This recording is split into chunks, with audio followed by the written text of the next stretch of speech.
3.25 លិខិតបញ្ជាបេសកកម្មលិខិតបញ្ហាបេសកកម្មគឺជាលិខិតរដ្ឋបាលមួយប្រភេទសម្រាប់ចាត់តាំងបុគ្គលណាម្នាក់ឬច្រើននាក់ឲ្យទៅចូលរួមព្រឹត្តិការណ៍នានាដូចជាសិក្ខាសាលាវគ្គបណ្ដុះបណ្ដាលកិច្ចប្រជុំទិវាវេទិកានិងឲ្យទៅបំពេញបេសកកម្មនៅក្រៅអង្គភាពរបស់ខ្លួនលិខិតបញ្ជាបេសកកម្មត្រូវភ្ជាប់ជាមួយនឹងលិខិតចុះទិដ្ឋាការធ្វើដំណើរ 3.25 លិខិតចុះទិដ្ឋាការធ្វើដំណើរលិខិតចុះទិដ្ឋាការធ្វើដំណើរគឺជាលិខិតរដ្ឋបាលមួយប្រភេទសម្រាប់ឲ្យអ្នកដែលមានភារកិច្ចទៅបំពេញបេសកកម្មយកទៅចុះទិដ្ឋាការនៅទីកន្លែងការបរិច្ឆេទមធ្យោបាយធ្វើដំណើរនិងហត្ថលេខារបស់អង្គភាពដែលបានអនុញ្ញាតនិងអង្គភាពដែលបានទទួលដើម្បីជាការដឹងអំពីការចេញដំណើរនិងការមកដល់របស់អ្នកបំពេញបេសកកម្មពីទីកន្លែងមួយទៅទីកន្លែងមួយទៀតលិខិតចុះទិដ្ឋាការធ្វើដំណើរនេះក៏មានសារៈសំខាន់ផងដែរសម្រាប់ធ្វើការទូទាត់ចំណាយប្រាក់បេសកកម្ម 3.27 លិខិតផ្ទេរសិទ្ធិលិខិតផ្ទេរសិទ្ធិគឺជាលិខិតរដ្ឋបាលមួយប្រភេទសម្រាប់ប្រធានអង្គភាពប្រើប្រាស់ក្នុងការប្រគល់សិទ្ធិជាលិលាក់អក្សរទៅឲ្យបុគ្គលណាម្នាក់ដែលស្ថិតក្នុងមុខតំណែងគ្រប់គ្រងបន្ទាប់ដើម្បីធ្វើជាប្រធានស្ដីទីនៅកំឡុងពេលប្រធានអង្គភាពអវត្តមាន 3.28 លិខិតប្រគល់សិទ្ធិចុះហត្ថលេខាលិខិតប្រគល់សិទ្ធិចុះហត្ថលេខាគឺជាលិខិតរដ្ឋបាលមួយប្រភេទសម្រាប់ប្រធានអង្គភាពប្រើប្រាស់ក្នុងការប្រគល់សិទ្ធិចុះហត្ថលេខាជាលិលាក់អក្សរទៅឲ្យបុគ្គលណាម្នាក់ដែលស្ថិតក្នុងមុខតំណែងគ្រប់គ្រងក្នុងការចុះហត្ថលេខាលើការងារជាក់លាក់ណាមួយក្នុងនាមខ្លួន 3.29 ដីកាអ៊ំ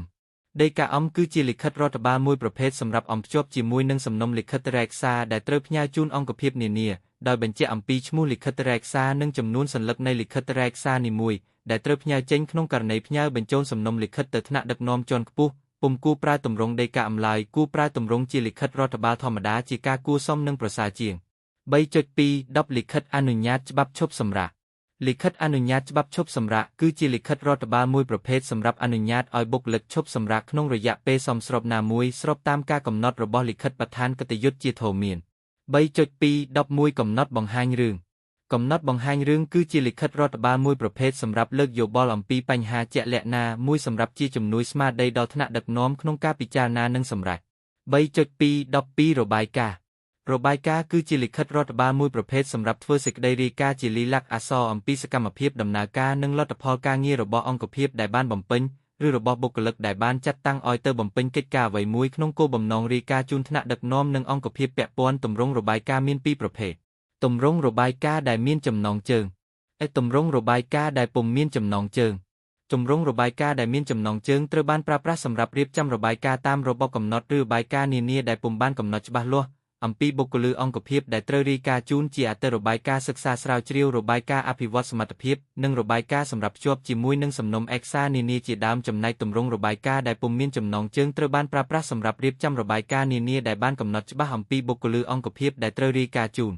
សៀវភៅណែនាំនេះពុំបានបរិយាយអំពីទម្រង់របាយការណ៍ប្រចាំខែប្រចាំត្រីមាសប្រចាំឆ្មាសនិងប្រចាំឆ្នាំរបស់រដ្ឋបាលក្រុងស្រុកទម្រង់របាយការណ៍ហិរញ្ញវត្ថុទម្រង់របាយការណ៍ថវិកានិងទម្រង់របាយការណ៍ដែលមានលក្ខណៈជាសៀវភៅឡាយទម្រង់របាយការណ៍ប្រចាំខែប្រចាំត្រីមាសប្រចាំឆ្មាសប្រចាំឆ្នាំព្រមទាំងទម្រង់របាយការណ៍ហិរញ្ញវត្ថុនិងទម្រង់របាយការណ៍ថវិការបស់រដ្ឋបាលក្រុងស្រុកត្រូវអនុវត្តតាមសេចក្តីណែនាំនិងលិខិតបឋានដោយឡែក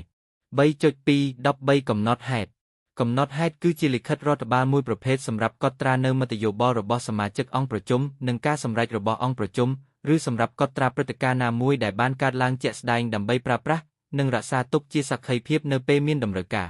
3.214 លិខិតបញ្ជាក់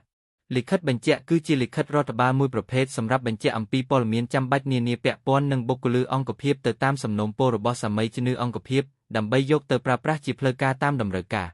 ឬតាមការដែលអាចប្រើបាន